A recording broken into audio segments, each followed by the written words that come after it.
उदयगिरी परिदर्शन में राज्य संस्कृति और पर्यटन विभाग सचिव बलवंत सिंह प्रसिद्ध बौद्ध विहार जाजपुर जिला उदयगिरी परिदर्शन में राज्य संस्कृति और पर्यटन विभाग सचिव बलवंत सिंह आसंता जनवरी मास 11 तारिख रु 16 तारिख पर्यंत गुरु पद्म संभव द्वितीय अंतर्जातीय बौद्ध सम्मिलन एठारे अनुष्ठित हेबो।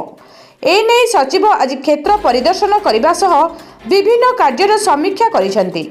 सचिव प्रथमे बौद्ध पर्यटन क्षेत्र ललितगिरी उदयगिरी और रत्नगिरी गस्त करी समस्त कार्य समीक्षा करने सह विभागीय अधिकारी आलोचना करथिले।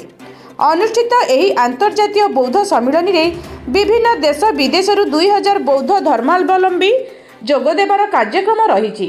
एने सेमानक रहणी सह आनुषंगिक सुविधा सुजोगर अनुध्यान करथिले पर्यटन सचिव। सचिवଙ୍କ ଏହି गस्त समय रे जाजपुर जिलापाल अंबर कुमार करंक समेत विभिन्न विभागर अधिकारी माने उपस्थित थिले। बालीचंद्रपुर एकादशी सेटिंग रिपोर्ट सूर्यास्त।